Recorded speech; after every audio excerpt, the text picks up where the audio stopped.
ได้น้ำตาลเพิ่มเติมแล้วใช่ไหมคะทุกท่านเราก็ได้น้ำตาลแล้วเราก็จะมาทำความเข้าใจอันนี้กันอีกรอบหนึ่งนะ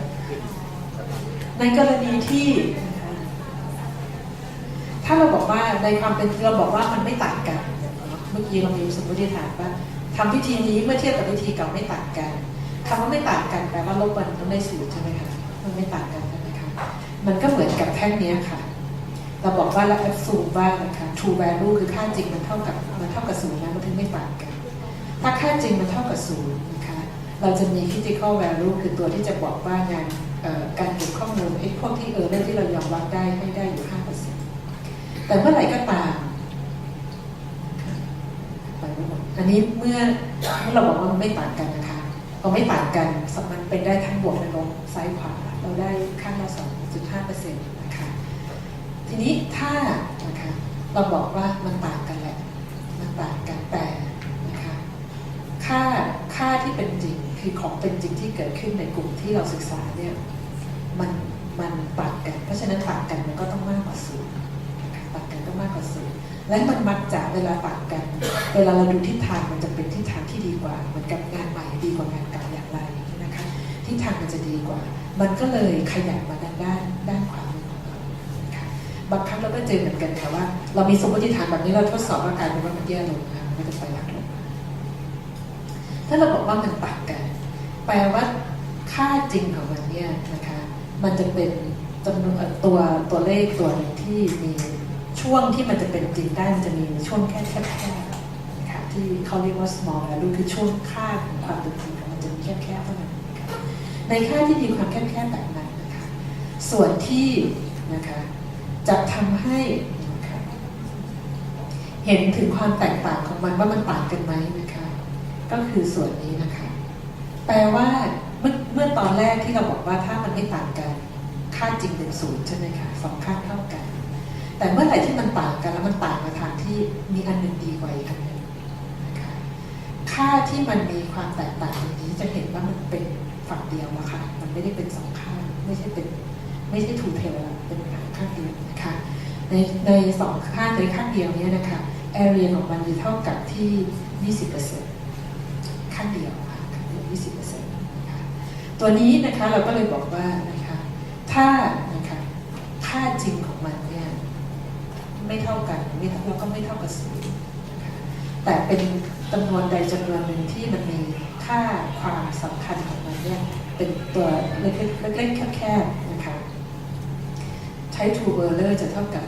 20% แปลว่ามีโอกาสที่ถ้ามันไม่เท่ากับศูนย์นะคะความผิดพลาดที่มันจะเกิดขึ้นจาก false อะไรคะใช้ true error false negative ใช่ไหมคะเดี๋ยวนะคะ false positive คือไต้หวันนะคะอันนี้คือไทยทูเก่งมากเลยค่ะทุกท่านเยี่ยมมากเดี๋ยวเราต้องไปบอกกับปริญญาเอกเราว่าดูสิท่านที่คิดว่าตัวเองลืมนะคะท่านไม่ได้ลืมเลยนะคะเพราะฉะนั้น area ตรงนี้ค่ะที่เป็น area ของไทยทูนะคะในการที่จะดูว่าถ้าคุณแปลความหมายผิดคุณตัดสินผลผิดเรื่องอันนี้เกิดจากการที่เราตีค่าความหมายผิดนะคะแต่ถ้านะคะถ้าเราทำได้ผลการวิจัยของเราออกมาตรงตามความเป็นจริงนะคะโอกาสที่มันจะไม่เข้าร่วมนะคะที่มันจะไม่ตรงมีอยู่แค่ 5% เพราะฉะนั้นเวลาเขาทำวิจัยเชิงทดลองเขาอยากจะรู้ว่ายานี้มีผลไหมสารตัวนี้อาหารตัวนี้ที่เอาไปให้สัตว์กินมีผลไหมนะคะเรื่องที่เขาดูเขาจะดูทั้งเรื่องของไทวันและไททูนะคะตัวหนึ่งที่จะสามารถลดนี้ลงได้นะคะก็คือในเรื่องของการที่จะคำนวณขนาดตัวอย่างที่เหมาะสมถ้าเรามีขนาดตัวอย่างที่เหมาะสมมันก็จะลดความผิดพลาดจากไทวันและไททูเออร์เลอร์ที่เราได้โดยเฉพาะตัวไททูเออร์เลอร์ที่มันกว้างกว่าไทวันเพราะฉะนั้นการคำนวณขนาดตัวอย่างจึงมีความสำคัญนะคะถ้าโจทย์งานวิจัยนี้ต้องการจะเปรียบเทียบถ้าต้องการจะศึกษาลักษณะของแกะดำกลุ่มตัวอย่างเรามีเท่าไหร่คะ1กลุ่มตัวอย่างกับประชากรเท่ากันเลยใช่ไหมคะ ถ้าเราต้องการจะศึกษาประชากรแกะขาวอันนี้ไม่ได้นับเลยนะคะว่าเท่าไหร่มันจัดว่าเป็นอินฟินิตกันก็ได้นะคะมีหลายตัวเลยใช่ไหมคะเราก็คำนวณขนาดตัวอย่างเขาได้แต่ถ้าเราต้องการจะเปรียบเทียบความแตกต่างระหว่างแกะขาวกับแกะดำแปลว่ามันต้องมีสัดส่วนของมันที่เหมาะสมที่จะดูความแตกต่างของแกะขาวและแกะดำนั้นได้นะคะใช้เกณฑ์อะไรในการดูขึ้นอยู่กับวิธีการวิจัยที่เราเลือกนะคะขึ้นกับดีไซน์ที่เราเลือกนะคะเดี๋ยวเรามาดูกันค่ะว่าเราคำนวณขนาดตัวอย่างอย่างไรขนาดตัวอย่างเราว่าไปแล้วนะคะเมื่อกี้เราพูดถึงเรื่อง type 1 type 2 error นะคะขนาดตัวอย่างเล็กไปก็จะทำให้ผลการวิจัยของเราเนี่ยไม่สามารถที่จะเคลมได้เต็มหน่วยเต็มปากเต็มคำขนาดตัวอย่างที่ใหญ่ไปชีวิตเราก็จะรันทดนะคะถ้าเราทำตัวอย่างที่ใหญ่ไปทีนี้เรามาดูค่ะว่ามันต่างกันตรงไหนแค่ไหนถ้าเราบอกว่าระดับนัยสำคัญที่จุด0.1แปลว่ายอมให้ผิดพลาดแค่ 1% จุด0.01เลยนะคะไม่ใช่ 1% นะคะ 0.1% นะคะเราต้องใช้นะคะโอกาสที่เราจะได้คำตอบของงานวิจัยเป็นคนทุกประเภททั้งหน้ายิ้มหน้าบวกหน้าบึ้งมีหมดเลยขณะที่ถ้าเราใช้ระดับนัยสำคัญที่จุด05เรายอมให้เออร์เรอร์ได้ 5% นะคะเราก็ใช้ประชากรที่เล็กลงเรื่อยๆเพราะฉะนั้นยิ่งให้โอกาสที่จะเออร์เรอร์น้อยเท่าไหร่เรายิ่งต้องใช้ขนาดตัวอย่างที่มากขึ้นเท่านั้นนะคะเพื่อที่จะตอบคำถามในวิจัยของเราส่วนใหญ่เขาก็มีนักวิชาการของท่านบอกว่ามนุษย์ปกติเขาให้ที่จุด05แต่ถ้าเป็นเออร์เรอร์เรื่องของยานะคะเขาบางทีเขาก็จะตั้งไว้ที่จุด0.1นะคะเพื่อให้มีเรื่องน้อยนะคะทีนี้เราดูค่ะการคำนวณขนาดตัวอย่างประชากรส่วนใหญ่ในประเทศไทยนะคะส่วนใหญ่นะคะเอาส่วนหนึ่งนะคะคำนวณขนาดตัวอย่างโดยการใช้สูตรของพาโลยามานีไม่ผิดนะคะไม่ผิดนะคะบางคนดูถูกเหยียดหยามว่าใช้ทำไมยามาเน่โบราณแล้วไม่ผิดค่ะใช้สูตรใครก็ไม่ผิดแต่เลือกให้ถูกสูตรนะคะแล้วแทนค่าให้ถูกนะคะเราบอกได้ว่าเราใช้สูตรคนนี้นะคะด้วยแล้วก็แทนค่าในสูตรให้ถูกกำหนดค่าในระดับนัยสำคัญให้ถูกนะคะทีนี้นะคะท่านจะดูตรงนี้ค่ะค่าCคือค่าพื้นที่ที่มีนัยสำคัญเมื่อกี้เราพูดหางซ้ายหางขวาที่ 2.5% ใช่ไหมคะถ้าเราต้องการให้นะคะมีทูเทลคือบอกไม่ต่างกันและยอมซ้ายกับขวานะคะค่าพื้นที่อะค่ะนะคะจำนวนพื้นที่ที่อยู่ซ้ายกับขวาจะมีพื้นที่เท่ากับเป็นค่า z นะคะที่เราแทนค่าด้วยตัว z เท่ากับเป็น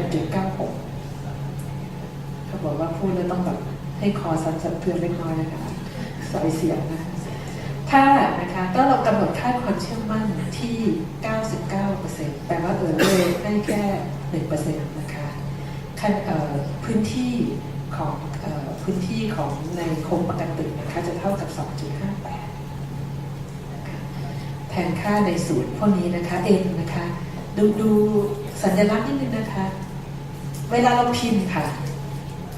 Word processor ก็จะแก้ให้เราโดยอัตโนมัติเราขึ้นด้วย n เล็กแล้วเราเคาะไปปุ๊บก็จะขึ้นเป็น n ใหญ่นะคะ n เล็กแทนคำว่าตัวอย่างนะคะสัญลักษณ์แทนตัวอย่าง n ใหญ่แทนประชากรนะคะอันนี้คือ variance ยกกำลังสองคือความแปรปรวนของประชากรเราจำได้ไหมคะ max min con เราต้องการ variance จาก systematic แต่เราต้องการจะลด variance จาก error ใช่ไหมคะทีนี้ค่า e นะคะคือค่าความคาดเคลื่อนที่ยอมรับได้เช่นถ้าเราบอกว่าเราต้องการความเชื่อมั่นที่ 95% ความคาดเคลื่อนที่ยอมรับได้คือเท่าไหร่คะค่ะก็คือ 5% 5% ว่า5หาร100ก็เท่ากับ 0.05 ใช่ไหมคะ 0.05 ถ้า 0.5 เท่ากับ 50% นี้เรามาดูพื้นที่นะคะอันนี้ค่ะที่เราพูดถึงเรื่องของ Z-score นะคะถ้าเราทำงานวิจัยนะคะทำเดียวนะคะวันเทลแล้วต้องการที่จะดูว่านะคะงานเก่าเราดีงานใหม่เราดีกว่างานเก่าไหมนะคะงานเก่าเรา อดีกันแล้วเราก็จะดูฝั่งเดียวคะแนนเฉลี่ยส่วนใหญ่เวลาเราหาค่าคะแนนเฉลี่ยค่ะมันจะเป็นบวกใช่ไหมคะมันจะไม่ถ้าเราพัดคงปกติมันจะไม่ไปทางขวาจะหนักกว่าข้างซ้ายนะคะแต่ถ้าเราบอกว่านะคะในเรากำหนดให้ระดับความเชื่อมั่นเท่ากับ0.05นะคะยอมให้มีเออร์เลอร์ได้แค่ 5% นะคะพื้นที่ตรงนี้ค่ะคือพื้นที่ที่ทำวิจัยเก็บข้อมูลกี่ครั้งนะคะก็จะได้ผลเท่าเดิมประมาณ 95% พื้นที่ตรงนี้ค่ะมีขนาดพื้นที่ที่เราเรียกว่า C อยู่เท่ากับ 1.96 นะคะซ้ายเป็นลบ 1.96 ขวาเป็น 1.96 ถ้าเราตั้งค่าไว้ที่ระดับความเชื่อมั่นที่0.01ค่าในพื้นที่อันนี้จะเท่ากับ 2.58 เหมือนสไลด์เมื่อกี้ค่ะอันนี้ตัวเล็กเป็นนะคะซ้ายก็ 2.58 ขวาก็ 2.58 นะคะเดี๋ยวเราจะคำนวณนะคะเราจะลงมือกันนะคะทีนี้การคำนวณขนาดตัวอย่างคำนวณได้หลายแบบมากโดยที่แต่ละแบบมีเงื่อนไขของเขาอยู่ค่ะเรามาดูแบบที่1นะคะทราบทุกเรื่องความแปรปรวนก็รู้งานวิจัยที่ผ่านมาบอกแล้วว่ามีความแปรปรวนเท่าไหร่นะคะค่าความคาดเคลื่อนมาตรฐานของประชากรเราก็ทราบแล้วจากงานวิจัยที่ผ่านมาแบบนั้นแต่ว่าเรารู้ทุกเรื่องนะคะอันนี้นะคะที่ผิดนะคะเอ็นตรงนี้คือเอ็นเล็กนะคะเอ็นนี้คือเอ็นเล็กนะคะขออนุญาตแก้ในเอกสารนิดนึงนะคะขนาดตัวอย่างจะเท่ากับอะไรขนาดตัวอย่างเท่ากับนะคะความแปรปรวนยกกำลัง2หารด้วยนะคะค่าความคาดเคลื่อนมาตรฐานทั้งหมดเนี่ยบวกด้วย1ค่ะทำไมดูชีวิตคนรันทดอย่างนี้ใช่ไหมคะเรามีทางลัดค่ะทางที่ไม่ต้องรันทดนะคะแต่ว่าทั้งนี้ทั้งนั้นเผื่อมีใครอยากจะขอดูทบทวนวิธีการได้มาซึ่งศูนย์นะคะส่วนนี้ก็ดูว่าเก่าไหมนะคะเทรนนิ่งก็เพิ่งปี91นิดนึงนะคะก็เก่าอยู่ค่ะแต่ว่าถ้าถือว่าวิธีทางสถิตินะคะก็ตำรานี้ยังไม่เก่าเท่าไหร่ค่ะเพราะว่าอาจารย์โคเฮนก็ตั้งแต่เรายังไม่เกิดค่ะ91เราเกิดแล้วใช่ไหมคะอันนี้เมื่อกี้นะคะที่เริ่มมาดูนะคะเราดูกรณีที่1นะคะกรณีที่2อันนี้เป็นสูตรป๊อปพิทนะคะ93ท่านเกิดหรือยังคะ1973นะคะ2513ไม่ใช่ค่ะ1516นะคะคนบอกได้เก่งเลยนะคะn คือขนาดของตัวอย่างที่เราจะคำนวณเท่ากับขนาดประชากรนี้กรณีเรารู้ประชากรที่ชัดเจนนะคะเรารู้แล้วเช่นเราทราบว่านักศึกษามคส.ทั้งหมดมีกี่คนท่านต้องการจะเก็บข้อมูลในนักศึกษาปริญญาตรีประชากรของท่านเป็นนักศึกษาปริญญาตรีท่านรู้แล้วว่ามีกี่คนนะคะการคำนวณขนาดตัวอย่างก็จะเท่ากับจำนวนประชากรตั้งนะคะหารด้วย1นะคะ1เป็นค่าคงที่นะคะค่าคงที่บวกด้วยขนาดประชากรก็เท่าเดิมนะคะนักศึกษามีเท่าไหร่คูณด้วยความคาดเคลื่อนของการประมาณค่าถ้าเราให้ค่าความเชื่อมั่นไว้ที่นะคะเราตั้งไว้ที่ 95% นะคะค่าความเชื่อมั่นเราก็จะอยู่ที่0.05ที่0.05อันนี้ต้องยกกำลัง2ก่อนค่ะถ้าบวกก่อนเราค่อยยกกำลังนะคะยกเข้าก่อนค่ะยกอีกก่อนแล้วก็ค่อยไปคูณแล้วก็ไปบวกกันนะคะมีทางลัดค่ะเดี๋ยวเราจะได้ใช้ทางลัดแล้วนะคะเรามีลัดเยอะมากนะคะทีนี้มาดูนะคะลองคำนวณค่ะวิจัยติดตามบัณฑิตสาขาหนึ่งมีประชากรนะคะประชากรคือบัณฑิตที่จบจากสาขาเราไปแล้ว 2,000 คนถ้าเราต้องการให้มีความคาดเคลื่อน 5% เราต้องใช้ขนาดตัวอย่างเท่าไหร่เราอย่าเพิ่งดูหน้าถัดไปนะคะท่านลองคำนวณคนละโอเคค่ะไม่เป็นไรค่ะเราใจร้อนนะคะในรุ่นทุกท่านนะคะเราก็นะคะ n ใหญ่คือประชากรนะค นะคะอินเด็กซ์คือประชากรหารด้วยนะคะหนึ่งเป็นค่าคงที่ใช่ไหมคะบวกด้วยประชากรคูณเออร์เลอร์เราบอกว่าเราต้องการให้ความคาดเคลื่อนอยู่ที่ 5% ก็เท่ากับ0.05 ยกกำลังสองนะคะห้ามคูณ2นะคะกดเครื่องคิดเลขถ้าเราไม่อยากใช้แอดวานซ์ใช้โทรศัพท์มือถือก็0.05 คูณ0.05นะคะคูณออกมาได้เท่ากับ333ก็ปัดนะคะปัดขึ้นเป็น334ในทางการเก็บตัวอย่างเก็บข้อมูลแล้วนะคะเราบอกว่าคำนวณได้เท่าไหร่เราจะพยายามเพิ่มประมาณสัก 5-10% เพื่อป้องกันมันไม่กลับมาเลยมันกลับมาไม่สมบูรณ์นะคะก็เป็นแนวทางที่คนส่วนหนึ่งยึดปฏิบัติไว้นะคะอันนี้ง่ายไปค่ะง่ายนะถ้าเรารู้ประชากรง่ายมากนะคะแล้วความคาดเคลื่อนก็เรากำหนดเองได้ใช่ไหมคะเพราะฉะนั้นเรารู้แค่ประชากรความคาดเคลื่อนเรารู้ก็ง่ายนะคะแล้วก็สะดวกค่ะสูตรนี้จึงเป็นสูตรที่คนนิยมใช้นะคะสูตรต่อมานะคะประชากรไม่รู้นะคะเราไม่รู้ประชากรเราใช้พื้นที่นะคะใช้พื้นที่แทนนะคะใช้คะแนนมาตรฐานแทนนะคะขนาดตัวอย่างหรือขนาดหรือจำนวนตัวอย่างเท่ากับนะคะคะแนนมาตรฐานนะคะเช่นระดับความเชื่อมั่นที่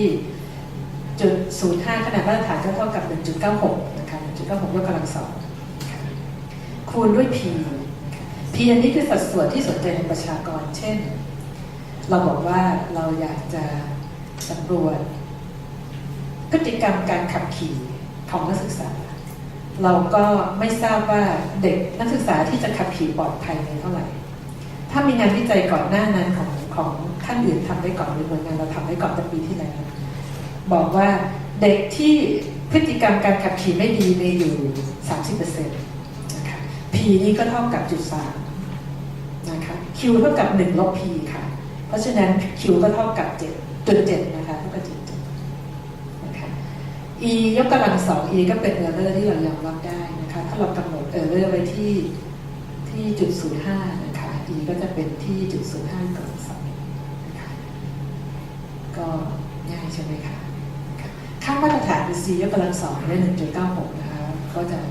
จำมันได้จนกว่าชีวิตจะหาไม่ถ้าไม่จะเคยต้องจำแล้วเปิดหาเก็บเอกสารที่เกี่ยวข้องไว้แล้วก็เปิดดูนะคะทีนี้นะคะอันนี้คือเวลาเราคิดขนาดประชากรนะคะขออนุญาตนั่งนิดหนึ่งอายุมากยืนนานแล้วจะมีอาการวูบไปอีกทีนี้เราทำท่านะคะถ้าประชากรมีขนาดใหญ่การที่มีประชากรมีขนาดใหญ่แปลว่าช่วงก็ประชากรใหญ่ขนาดตัวอย่างเราก็ต้องใหญ่ตามเพื่อที่เราจะได้ตัวอย่างที่เป็นตัวแทนผลงานวิจัยของเราจะเป็นตัวแทนการในกลุ่มประชากรของเราได้นะคะนี่ถ้าประชากรมีขนาดใหญ่เราจะประมาณค่าสัดส่วนประชากรก่อนนะคะแต่ค่า C ของเรายังเท่าเดิมนะคะค่า C ของเราคือ 1.96 นะคะทำไมเขาหาร2นะคะเขาหาร2คือมัน two tail ใช่ไหมคะเราก็หาร2เข้าไปนะคะเวลาประมาณการนะคะเราใช้สูตรอะไรกรณีที่ตัวอย่างมีขนาดใหญ่นะคะเราก็แค่นะคะเอา 1.96 นะคะยกกำลัง2แล้วก็หาร2ทีนะคะเราค่อยไปคูณ1 ลบคูณ PQ นะคะ1 ลบ P ก็คือ Q ใช่ไหมคะงานวิจัยที่ไม่รู้ว่ามันเป็นเท่าไหร่เช่นเราไม่รู้ว่ามีคนมีพฤติกรรมแบบนี้อยู่เท่าไหร่เราไม่รู้มีคนประหยัดพลังงานอยู่เท่าไหร่เขามักจะกำหนดให้โอกาสในการที่จะมีสิ่งที่เราต้องการศึกษาเช่นพฤติกรรมดีอยู่ 50% นะคะเหมือน50-50 ค่ะโอกาสที่คุณจะมีพฤติกรรมดี50โอกาสที่คุณจะมีพฤติกรรมไม่ดี50เพราะฉะนั้น P ก็จะเท่ากับ0.5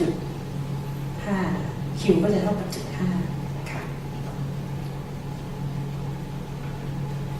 ดูตัวอย่างนะคะ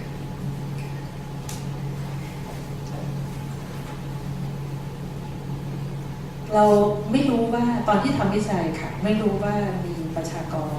เป็นโรคนี้ที่มีลักษณะที่เราสนใจเท่าไหร่นะคะก็เลยใช้ P เพราะว่าเราก็ใช้ P ที่ 0.5 เนื่องจากเราไม่รู้ว่ามีขนาดเท่าไหร่นะคะค่าคะแนน C ก็คือ 1.96 ตามช่วงค่าของทูเทลราคา2 หางของความเชื่อมั่นนะคะ E เท่ากับ 0.05 นะคะคือปล่อยให้คาดเคลื่อนได้ 5%เพราะฉะนั้นขนาดตัวอย่าง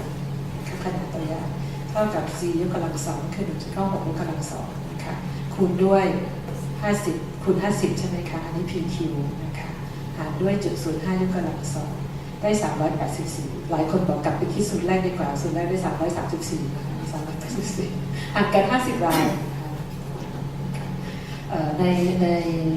งานวิจัยชิ้นนั้นเนื่องจากว่าเราจะต้องตามคนไข้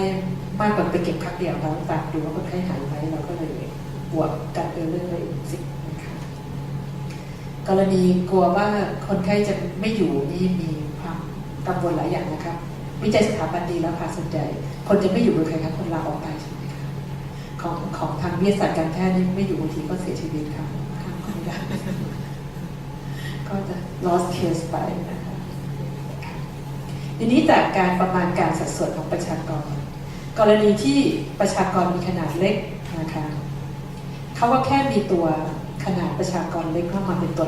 ลบประชากรของผู้เฉยนะคะดูแล้วดูวุ่นวายนะคะมาดูสูตรเลยนะคะอันนี้ก็เอาตัวอย่างด้านสุขภาพถ้าเราอยากประมาณการของประมาณอัตราของการเป็นมะเร็งปอดในคนงานที่ทำงานปั๊มน้ำมันการสูดดมไอและเหงื่อจากน้ำมันนะคะจะทำให้มันทำลายเยื่อบุเล็กๆของปอดได้นะคะเพราะว่าคนงานนะคะป่วยเป็นมะเร็งร้อยละ 2ถ้าระดับความเชื่อมั่นอยู่ที่ 95% ความแม่นยำของการประมาณการนะคะอยู่ที่ 0.05 นะคะซึ่งมีคนงาน450 คนถือว่าเป็นขนาดประชากรขนาดเล็กนะคะเราทำอย่างไรนะคะเราก็เอา N ใหญ่คือ450 คนตั้งนะคะหารคูณด้วยนะคะ C ยกกำลัง2นะคะคือ 1.96 ยกกำลัง2คูณด้วยนะคะเป็นมะเร็งปอดร้อยละ 2เพราะฉะนั้นก็จะได้ 0.02 นะคะสัดส่วน2หารด้วย100นะคะคูณด้วยนะคะ1 ลบ P นะคะก็เป็นเท่าไหร่คะจุดเท่าไหร่คะ0.98 ใช่ไหมคะ0.98 นะคะเพราะว่า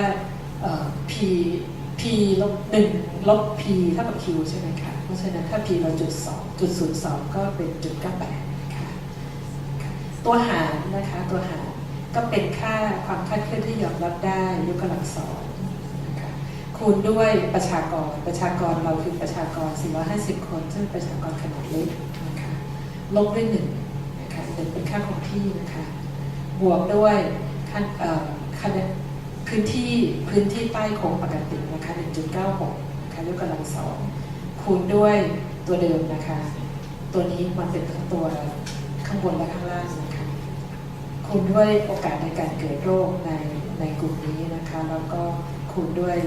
กลุ่มที่ไม่เป็นโรคโอกาสที่จะไม่เป็นโรคนะคะเพราะฉะนั้นคำนวณได้31 ราย31 รายมีความเป็นไปได้ใช่ไหมคะถ้าคำนวณได้ตามสูตรเมื่อกี้300 กว่าเราก็จะเป็นไปไม่ได้เพราะฉะนั้นเราต้องดูว่าขนาดตัวอย่างมันเป็นเท่าไหร่เหมือนกับที่ท่านจะทำเรื่องพัฒนาให้การซ่อมบำรุงมีประสิทธิภาพมากขึ้นเราจะใช้อะไรเป็นตัวเทียบจะใช้จากเกณฑ์เช่นทั้งปีท่านอาจจะซ่อมเป็น10,000 รายการท่านจะเลือกบางรายการมาซ่อมหรือเปล่านะคะท่านเลือกบางรายการมาเช่นเฉพาะประเด็นเราก็จะมีขนาดประชากรที่มันเล็กลงค่ะหรือก็จะทำให้เราคำนวณได้เล็กลงหรือท่านที่ทำวิจัยกับนักศึกษาค่ะ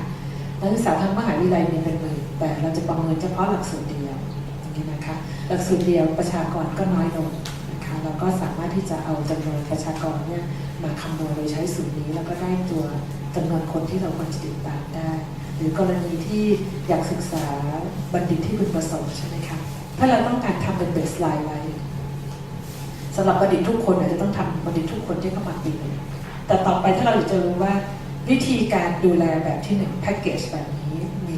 จะมีพัฒนาการมากขึ้นไหมเราก็คำนวณกลุ่มตัวอย่างมาดูก็ได้ค่ะว่าเป็นยังไงนะคะเราไม่จำเป็นต้องคิดจากทั้งหมดขึ้นอยู่กับคำถามการวิจัยของเรา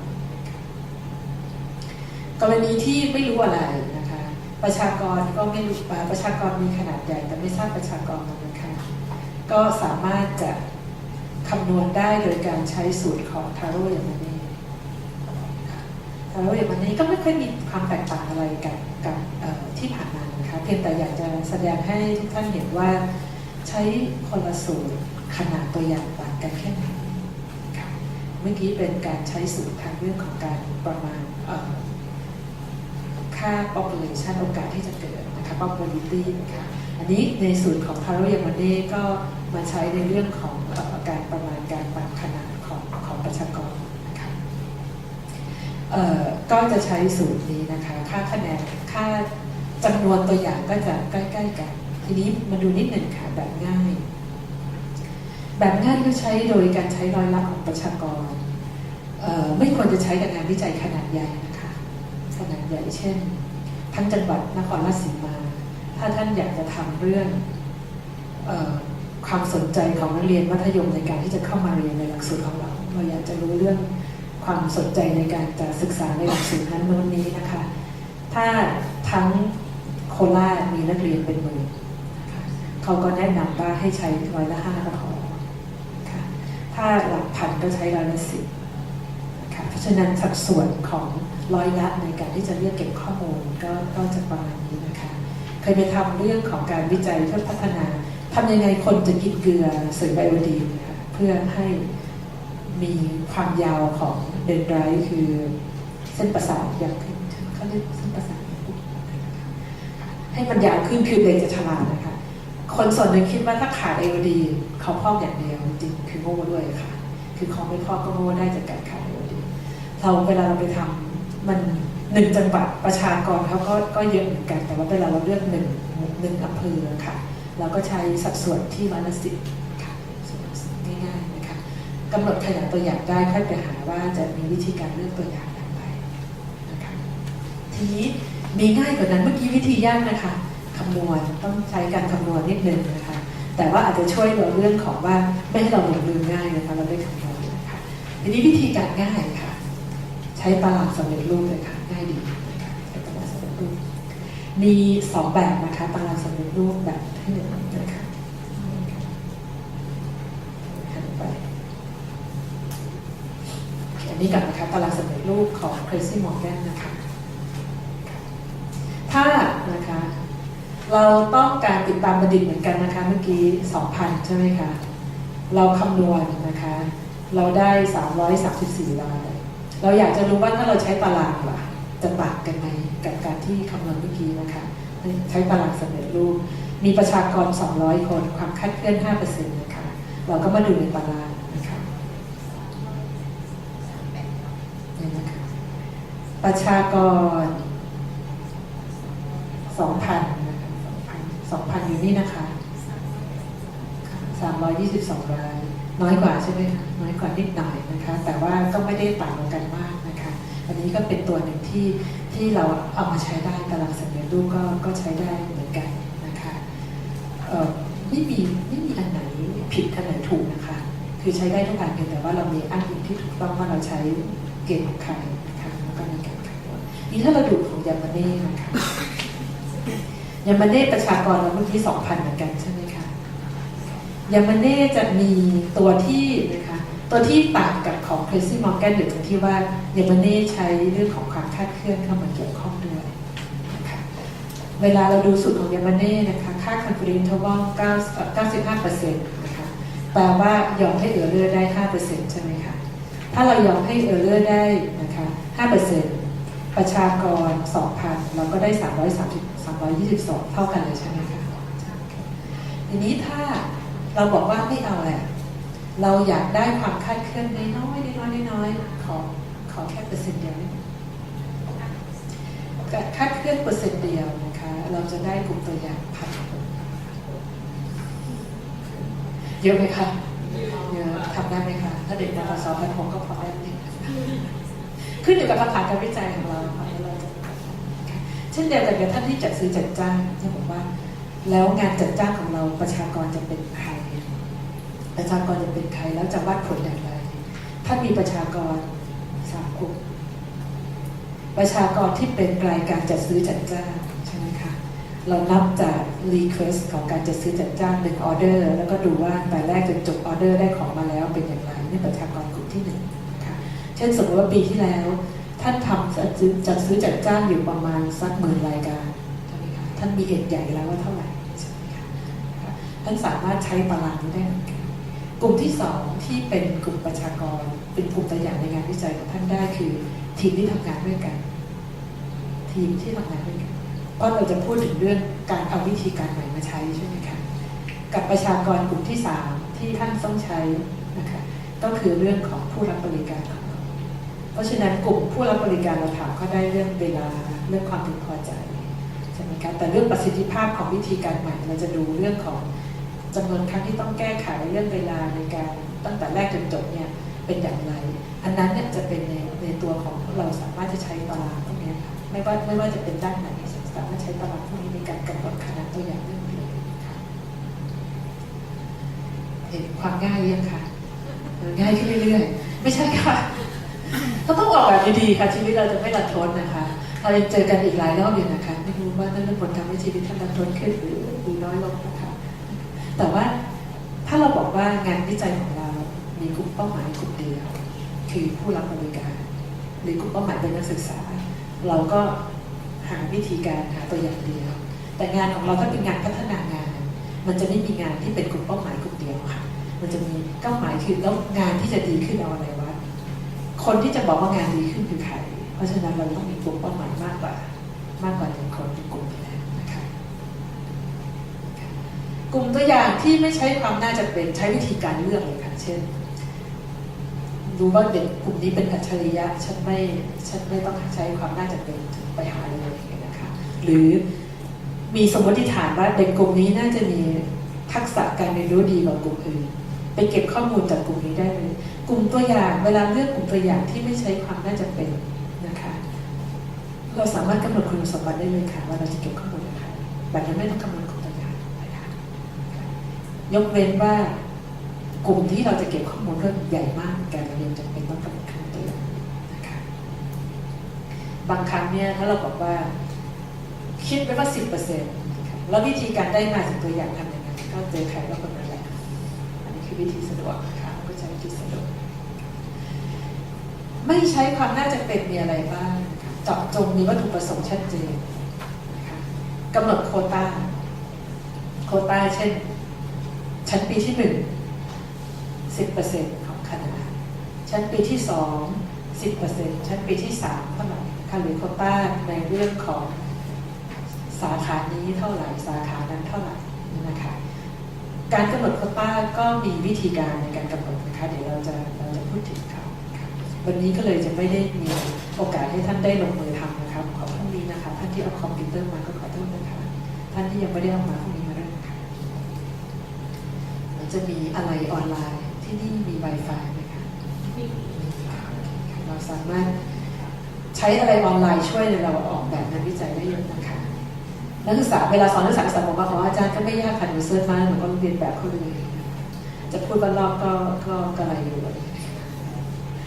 การกำหนดโควต้าเลือกแบบบังเอิญนะคะเจอใครก็เจอคนนี้น่าจะโอเคนะคะก็เลือกแบบลูกโซ่แบบสะดวกแบบอาสาสมัครพูดทีละอย่างนะคะการเลือกแบบมีวัตถุประสงค์ถ้ากลุ่มตัวอย่างเราขนาดเล็กมากแล้วต้องการผู้ให้ข้อมูลสำคัญเช่น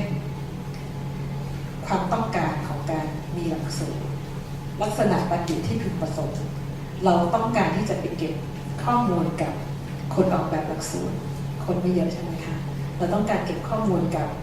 สถานประกอบการที่จะคนที่จะเอาบัณฑิตเอาไปใช้กลุ่มตัวอย่างไม่เยอะแบบนั้นเรามีวัตถุประสงค์แน่นอนว่าเราจะเก็บกับใครเท่าไหร่เราก็ไม่ต้องคำนวณแค่ตัวอย่างเก็บไว้แบบมีโควต้าใช้กลุ่มตัวอย่างขนาดเล็กนะคะกลุ่มพวกนี้จะเป็นวิธีการสื่อแบบนี้ใช้กลุ่มตัวอย่างขนาดเล็กตรงนี้นะคะทราบคุณลักษณะของกลุ่มตัวอย่างเวลาเรียบร้อยเช่นเด็กปีหนึ่งมีกี่คนผู้ชายกี่คนผู้หญิงกี่คนนะคะเด็กหลักสูตรนี้มีเท่าไหร่นี่ก็จะใช้เรื่องของโควต้าได้หรือถ้าเราบอกว่าเราอยากจะสำรวจความสุขของบุคลากรนะคะบุคลากรเราก็มีอาจารย์มีฝ่ายสนับสนุนและมีประเภทอื่นๆใช่ไหมคะเราก็มาตั้งโควต้าได้ว่าเราจะให้3,000 ท่าไหร่ใช่ไหมคะแบบลูกโซ่แบบลูกโซ่เนี่ยกรณีที่เราไม่รู้ว่ามีใครเข้ากับลักษณะของประชากรที่เราศึกษาบ้างเรารู้สเปคค่ะเรารู้ว่าเราอยากจะทำการเก็บข้อมูลนะคะแต่ไม่รู้ว่ามีใครบ้างยกตัวอย่างง่ายๆก็คือด้านวิทยาศาสตร์สุขภาพนะคะอยากเก็บข้อมูลกับผู้ชายที่มีเพศสัมพันธ์กับผู้ชายเราจะไปประกาศให้เขามาหาเราหน้าเสาธงก็ไม่ได้ใช่ไหมคะถ้าเราพอรู้หนึ่งอาจจะต้องมีคนแนะนำว่าอ๋อติดต่อคนนั้นนะถ้าอยากจะได้ข้อมูลพอไปคนนั้นเสร็จเราคุยเขาเสร็จเราอาจจะต้องถามเขาต่อว่าเขาคิดว่าเราควรที่จะไปเก็บข้อมูลกับใครต่อวิธีนี้คือแบบลูกโซ่หรือแบบคือเขาจะแนะนำได้แต่ไปแอดเวอร์ไทส์อาจจะไม่ได้ผลสำหรับงานวิจัยสถาบันตัวแบบลูกโซ่เนี่ยนะคะเรื่องของคนที่มีความรู้ประสบการณ์บางทีเราไม่รู้ว่าใครมีบ้างแต่เราถามคนที่หนึ่งกับคนที่หนึ่งอาจจะบอกเราได้ว่าใครที่น่าจะรู้เรื่องนี้ดีแล้วน่าจะให้ข้อมูลเราได้มากค่ะมีวิธีการได้ดีกว่านะคะแล้วก็กลุ่มแบบบังเอิญนะคะถ้าเขามีเงื่อนไขแบบที่เรากำหนดไปเจอใครก็มีตัวอย่างขนาดเล็กนะคะเราก็ใช้วิธีการแบบบังเอิญได้นะคะอีกส่วนหนึ่งนะคะคล้ายๆกับแบบสัดส่วนร้อยลัดเมื่อกี้ค่ะคือการกำหนดขนาดตัวอย่างโดยใช้ความชัดเจนจริงๆเขาใช้คำว่า rule of thumb นะคะก่อนหน้านี้ไม่เคยทราบเลยค่ะเขาเรียกว่าผลแห่งความชัดเจนนะคะเราก็ดูว่าประมาณคร่าวๆนะคะกลุ่มตัวอย่างน้อยกว่า 1,000 คนนะคะใช้30%นะคะดูแล้วคล้ายๆกับการคาดการณ์รอบที่แล้วใช่ไหมคะแต่ว่าขนาดตัวอย่างจะได้น้อยกว่าค่ะถ้าประชากร10,000 คนนะคะคิด10%ประชากร150,000 ประชากรมากกว่า10 ล้านคนนี่ถ้าทำทั้งประเทศนะคะขนาดตัวอย่างก็ประมาณ 0.025 นะคะเช่นท่านที่อาจจะต้องมีส่วนร่วมกับมหาวิทยาลัยในการที่จะวางแผนการวิจัยเพื่อทำชุมชนสูงอายุในมหาวิทยาลัยแล้วทางมหาวิทยาลัยต้องการสร้างลักษณะบางอย่างที่เราอาจจะจำเป็นเพื่อจะช่วยผู้สูงอายุได้ผู้สูงอายุในโคราชตอนนี้มีอยู่9 ล้านคนก็ใกล้10 ล้านใช่ไหมคะเราต้องการไปเก็บเราอาจจะต้องขึ้นอยู่กับว่างานโจทย์เราคืออะไรค่ะเราก็อาจจะต้องใช้ที่0.025ทริกกี้นิดนึงค่ะเวลาหลายท่านทำวิจัยบอกว่าใช้สูตรไหนดีนะคะท่านที่ชีวิตมีการปรับเปลี่ยนแผนได้ตลอดเวลาก็บอกว่าคำนวณหลายๆสูตรแล้วดูเสียอันไหนน้อยกว่า อันนี้เป็นวิธี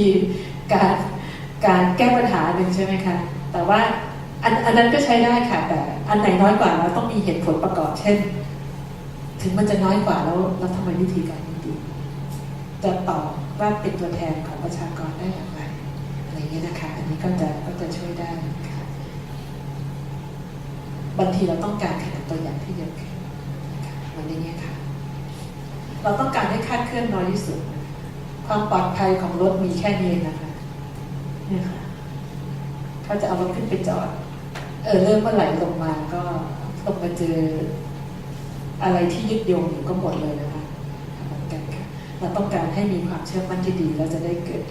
คาดเคลื่อนน้อยที่สุดเพราะฉะนั้นก็ต้องมีความแม่นจะแม่นได้ก็มีตัวอย่างที่พอแต่ไม่จำเป็นมากเกินไปก็จะเปลืองนะคะแล้วก็มีประเด็นเรื่องของจริยธรรมด้วยอันนี้ชิคาโก้ก็มีแบบนี้นะคะเมืองไทยเนี่ยค่ะชีวิตเขาลันทดกว่าเราเยอะเลยค่ะคล้ายๆคนกรุงเทพค่ะมีรถแต่หาที่จอดรถไม่ได้มีเงินจ่ายค่าจอดก็ไม่มีที่จอดเมืองใหญ่ๆเขาคิดค่าจอดชั่วโมงละ$40ก็ช่างนะคะก็เราดีแล้วค่ะเราอยู่มอเตอร์ไซค์ที่จอดเยอะแยะนะคะจอดไม่ดีก็เจอมรสุมถ้าข้อพิจารณาอันหนึ่งนะคะก่อนที่เราจะเลือกก็คือว่างานวิจัยบางอย่างถ้าเราวิจัยเชิงคุณภาพเราอาจจะไม่ได้ใช้ขนาดตัวอย่างที่มีเยอะไม่ได้เก็บข้อมูลจากคนเยอะแต่ต้องได้เป็นตัวแทนเช่นถ้าท่านอยากจะสัมภาษณ์เรื่อง ความคาดหวังต่อบุคลากรในมทส.ความคาดหวังของผู้บริหารต่อบุคลากรท่านก็เลยต้องเก็บข้อมูลกับผู้บริหารไม่กี่ท่านค่ะแต่ผู้บริหารท่านนั้นจะต้องเป็นตัวแทนผู้บริหารท่านอื่นๆได้นะคะท่านอาจจะเก็บแค่ผู้บริหารสูงสุด 4-5 ท่านหรือท่านจะไม่ได้เพราะว่าผู้บริหารสูงสุดอาจจะไม่เห็นรายละเอียดในการทำงานของท่านจะเก็บผู้บริหารระดับที่อยู่ใกล้ชิดท่านกว่าไหมอะไรอย่างนี้นะคะก็จะอยู่ที่ประเด็นในการทำวิจัยเชิงคุณภาพอันนี้นะคะรวมถึงเรื่องของการวิจัยเพื่อพัฒนางานด้วยนะคะที่เป็นวิจัยจริงปฏิบัติการนะคะก็จะดูเรื่องของความเป็นตัวแทนประชากรจึงถามว่าไม่ว่าวิจัยเชิงปริมาณหรือคุณภาพเราจะดูว่าเก็บเท่านี้พอไหมในการจะตอบโจทย์เป็นตัวแทนประชากรกันนะคะทีนี้ใน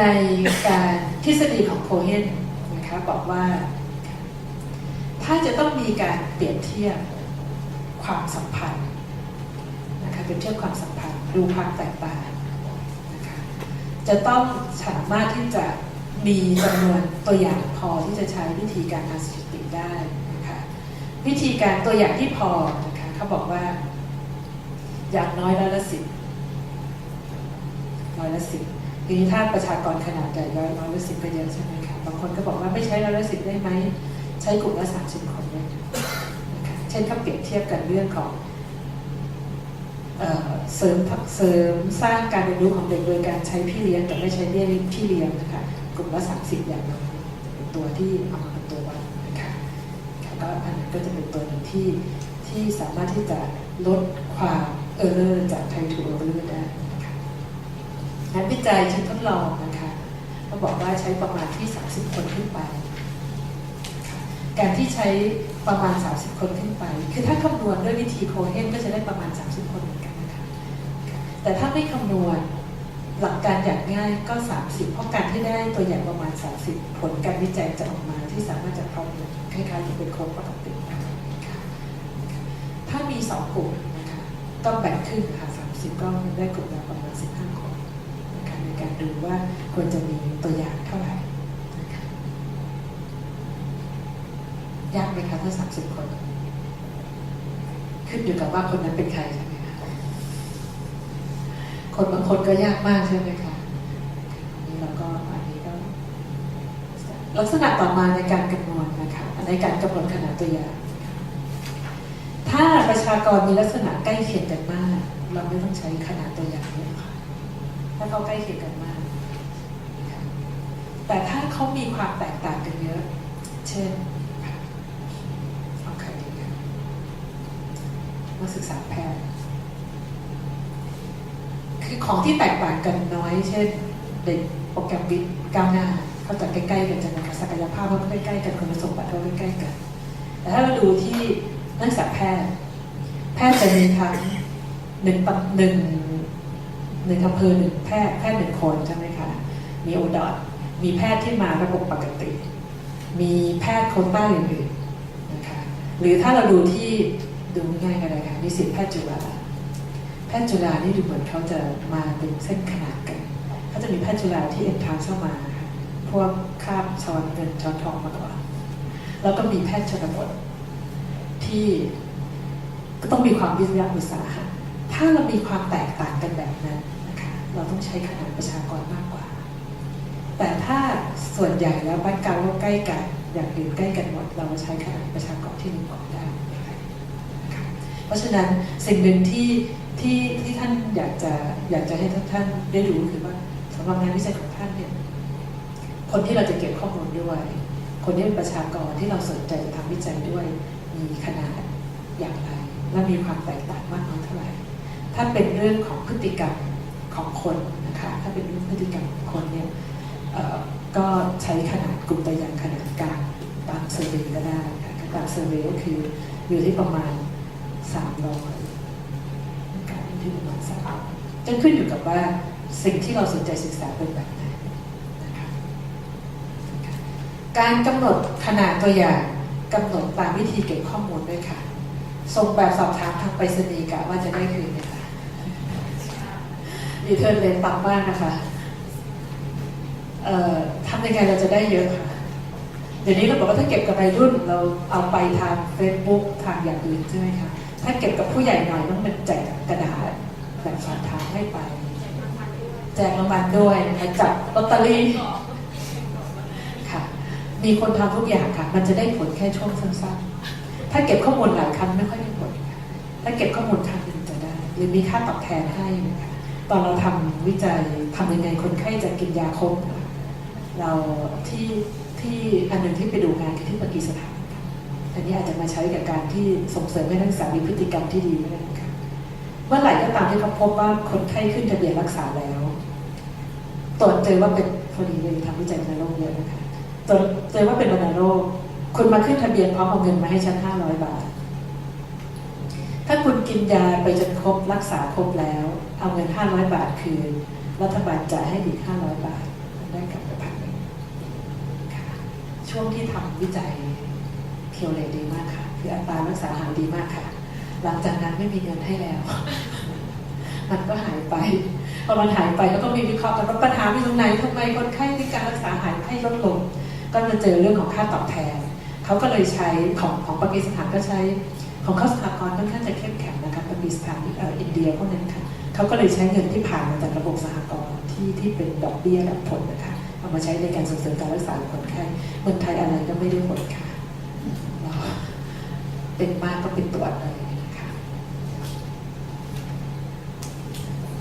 ก่อนที่เราจะอันนี้ผ่านไปนะคะใช้แอปพลิเคชันค่ะทุกท่านมีสมาร์ทโฟนใช่ไหมคะแอปพลิเคชัน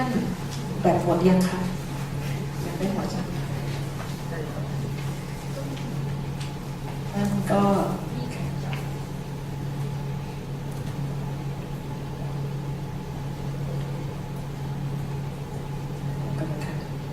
รู้สึกแอปพลิเคชันมีเยอะ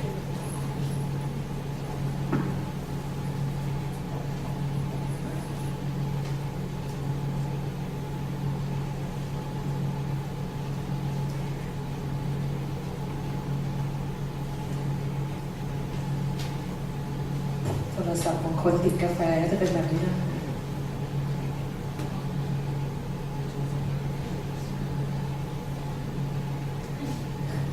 ชื่อแอปพลิเคชันนะคะชื่อว่า Statistics and Sample นะคะขอแสดงความเสียใจคนใช้ iPhone นะคะ Android เดี๋ยวเรามีแอปสำหรับ iPhone นะคะ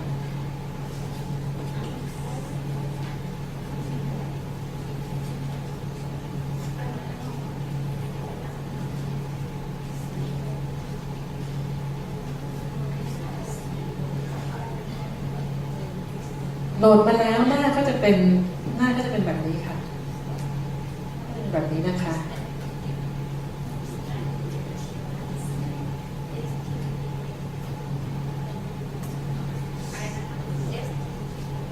Statistics and Sample ค่ะโหลดมาปึ๊บนะคะเขาก็จะหน้าก็จะเป็นแบบนี้ค่ะลองดูนะคะ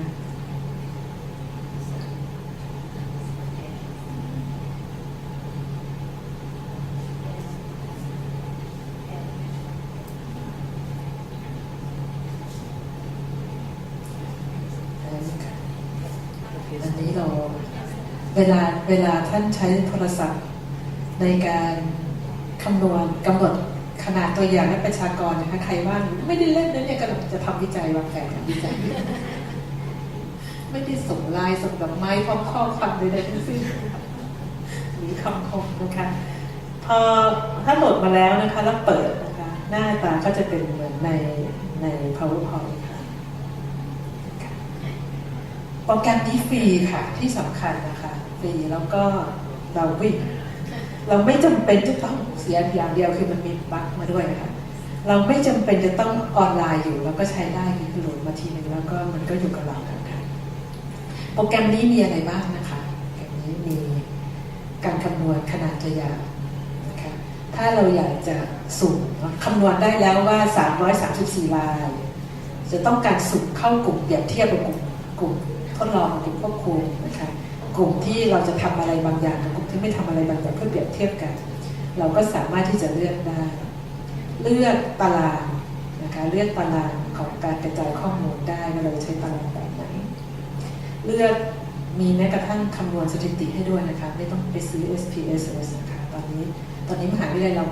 มี virtual แบบออนไลน์ให้เราใช้นะคะส่ง request ไปที่ศูนย์คอมพิวเตอร์นะคะถ้าระบบไม่ล่มท่านก็จะได้ใช้นะคะมีเรื่องของว่าจะเลือกใช้สถิติอย่างไรนะคะคือส่วนหนึ่งที่คนพลาดก็คือเลือกสถิติผิดนะคะแต่ก่อนที่จะไปเลือกสถิติให้ถูกต้องกำหนดคำถามการวิจัยและวัตถุประสงค์ให้ชัดเจนก่อนนะคะแล้วก็มีติวตอเรียลนะคะมีอย่างอื่นนะคะทีนี้เราดูนะคะถ้าเราได้มาแล้วนะคะท่านที่ได้มาแล้วนะคะเราคลิกที่ sample size calculation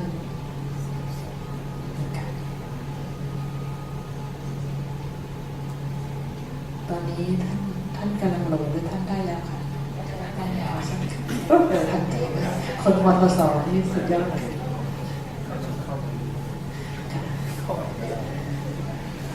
เราได้2 KPI เลยนะคะเนี่ยเราได้ KPI วิจัยกับการใช้ภาษาอังกฤษอาจารย์เข้าตรงไหนก่อนค่ะเข้าตรงใช้ Android ใช่ไหมคะเข้าตรงPlay Store ค่ะแล้วก็นะคะเซิร์ชค่ะเซิร์ชคำนี้ค่ะใน Play Store นะคะ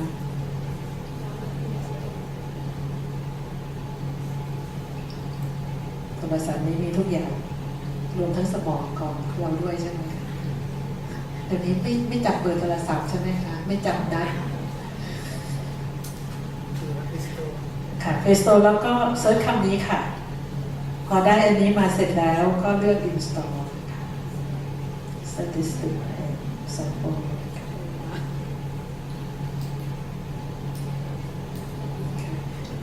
พอ install แล้วจะได้หน้าตาแบบนี้ค่ะ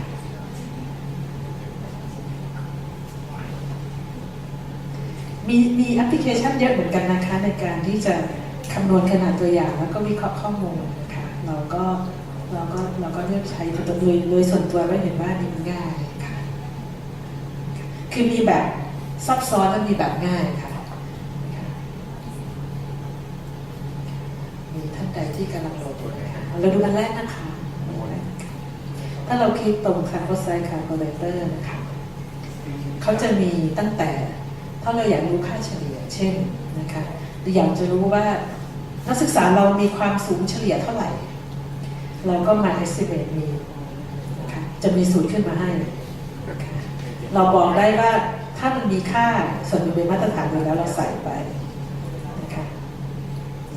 ก็จะได้นะคะสมมติว่าเรามีส่วนอยู่ในมาตรฐานเท่ากันerror ที่เรายอมรับได้คือ0.05นะคะเรา calculate ได้3ตัวนะคะนี่ค่ะข้อจำกัดของการโหลดของฟรีนะคะมันจะมีกระตุ้นขึ้นตัวเล็กๆข้างล่างเลยค่ะ 3,900 เพราะอะไรคะทำไมมันเยอะเพราะว่าเราบอกว่าถ้าเราอยากได้งานวิจัยที่มีเส้นโค้งปกติใช่ไหมคะที่ค่าเฉลี่ยมันเท่ากับ0นะคะเราจะค่าส่วนเป็นมาตรฐานตรงนี้ค่ะอันนี้ SD เท่ากับ1แต่เมื่อกี้เราใส่ SD เท่ากับ 1.6 นะคะแปลว่ามันกระจายไม่เป็นปกติค่ะพอมีการกระจายของข้อมูลไม่เป็นปกติเราจึงจำเป็นจะต้องใช้ขนาดตัวอย่างที่มากขึ้นลองดูใหม่ก็ได้นะคะถ้า standard deviation ของเราเท่ากับ 0.06 คำนวณใหม่เราได้sample sizeแค่6เองค่ะเพราะฉะนั้นอันที่1ที่เราดูก็คือว่าเราได้ข้อมูลมาแล้วนะคะเราดูค่าของ standard deviation ว่ามันกว้างแค่ไหนนะคะอันนี้กรณีที่เรารู้มาก่อนแล้วนะคะขออนุญาตกลับไปอันง่ายก่อนนะคะถ้าเราดูวิธีการแรกนะคะวิธีการแรกเราคลิกอันแรกแล้วก็เลือก estimate proportion เพราะเราอยากจะรู้ว่าเรื่องนี้เช่นเด็กมีพฤติกรรมประหยัดไฟมีเท่าไหร่ใช่ไหมคะเด็กที่ไม่มี มีเท่าไหร่แล้วเราอยากจะรู้ว่าต้องเก็บข้อมูลจากคนเท่าไหร่เราจะมาเทียบกันสัดส่วนของคนที่พฤติกรรมดีกับไม่ดีนะคะเราต้องการให้อัลฟาเท่ากับจุด05คือจุดสองข้างใช่ไหมคะ two tail นะคะข้างละ 2.5% นะคะ estimate proportion อยู่ที่เท่าไหร่คะ 50% ใช่ไหมคะ0.5ใช่ไหมคะ error เราให้เท่าไหร่คะ error ที่ยอมรับได้ถ้าเราตั้งที่ 95% ใช่ไหมคะมันก็จะเป็นขอขยายเราก็คำนวณเราก็ได้385ใกล้ไหมคะใกล้กับสูตร proportion ไหมคะสูตร proportion ที่เราคำนวณมือเราได้384ใช่ไหมคะนี่ก็ค่ะเพราะฉะนั้นถ้าเราดูว่ากรณีที่ใช้ estimate proportion แปลว่าจะดูความน่าจะเป็นในการที่สิ่งที่เราสนใจจะมีในกลุ่มตัวอย่างกลุ่มประชากรนะคะเราก็ใช้ 50% ของเขา proportion ก็คือ0.5 proportion ก็คือ 0.5 แล้วก็เมื่อเราได้ proportion 0.5 บอก alpha เราต้องการ two tail ต้องการโค้งปกตินะคะเขาก็จะมีอยู่ที่ 0.05 นะคะerror ยอมรับได้อยู่ที่ 5% ใช่ไหมคะเราต้องการให้ความน่าเชื่อถืออยู่ที่ 95% พอเราใส่ตัวเลขทั้งหมดแล้วก็คลิกตรงคำว่า calculate นะคะก็จะได้กลุ่มประชากรอยู่ที่ได้ขนาดตัวอย่างอยู่ที่385นะคะทีนี้ลองดูนะคะว่าถ้าเราให้ error แค่เปอร์เซ็นต์เดียวนะคะเปอร์เซ็นต์เดียวไม่แล้วค่ะขนาดตัวอย่างเปลี่ยนไปเยอะเลยนะคะ 9,400 เพราะต้องการความผิดพลาดแค่เปอร์เซ็นต์เดียวแต่ถ้าเรายอมรวมความผิดพลาดให้ 5%ความเป็นไปได้ในการที่จะทำงานวิจัยเราจะดีได้มากขึ้นใช่ไหมก็เหลือแค่300 กว่าล้านนะคะอันนี้ก็เป็นอันหนึ่งที่ตอนนี้เราก็ไม่ต้องพกเอกสารไม่ต้องพกจำเท่าไหร่แล้วนะคะเราก็ใช้แอปพลิเคชันในการคำนวณได้เหมือนกันนะคะว่าเราจะคำนวณอะไรแบบไหนบ้างนะคะ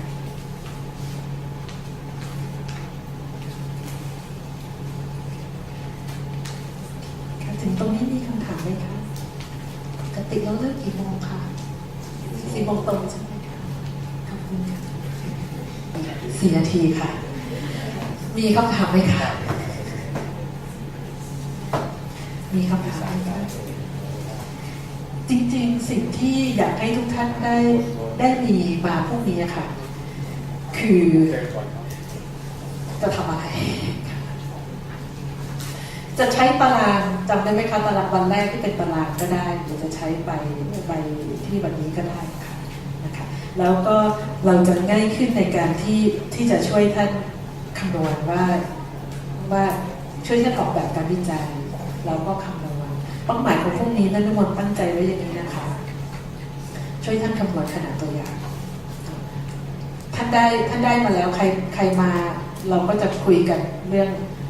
จุดวิจัยของท่านนะคะแล้วเราก็จะดูว่าเราจะเลือกดีไซน์อะไรนะคะแล้วก็คำนวณขนาดตัวอย่างนะคะพอคำนวณตัวขนาดตัวอย่างแล้วนะคะพอหลังเบรกนะคะหลังเบรกเราจะมาพูดเรื่องของการสร้างเครื่องมือในการเก็บรวบรวมข้อมูลนะคะพวกนี้จะเลิกเร็วค่ะยกเว้นเนื่องจากว่าเรื่องมันต้องไปพรีเซนต์โปรเจกต์ที่ทำเรื่องการพัฒนาสถานกีฬาเข้าสู่เชิงพาณิชย์ค่ะของรสช.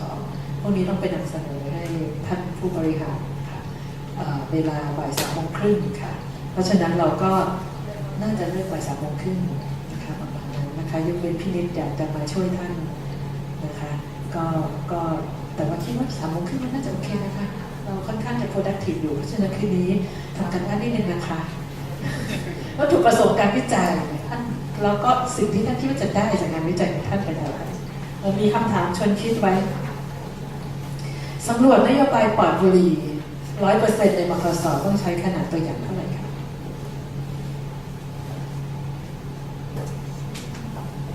ต้องใช้เท่าไหร่คะ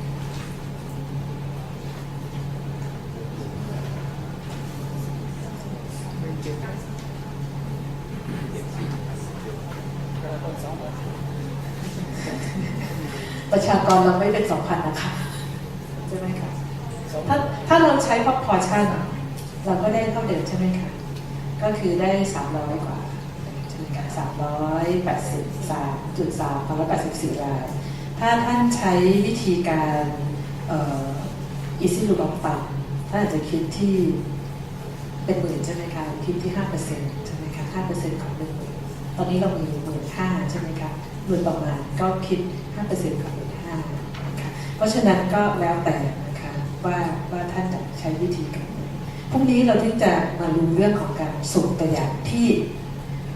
จะช่วยรับประกันว่าท่านจะไม่ใช้วิธีการสุ่ม4สุ่ม5แน่นอนนะคะ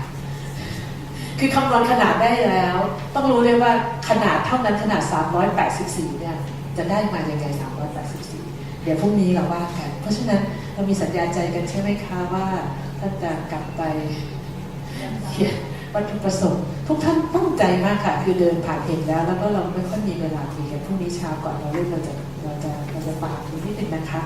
ท่านที่ขยันเป็นพิเศษอยากจะอีเมลให้ก็อีเมลให้นักเรียนได้เลยนะคะแล้วท่านใดที่ส่งทางเมลก็จะคอมเมนต์กลับทางเมลด้วยค่ะจะมีท่านหรือว่าอาจารย์พี่ไปต่อทางนี้ได้ด้วยนะคะโอกาสสุดท้ายมีคำถามไหมคะนี่นะคะหวังว่าวันนี้จะได้เล่าอะไรที่เป็นประโยชน์ในการออกแบบการวิจัยของท่านนะคะแล้วยังไงพรุ่งนี้เจอกันค่ะสวัสดีค่ะ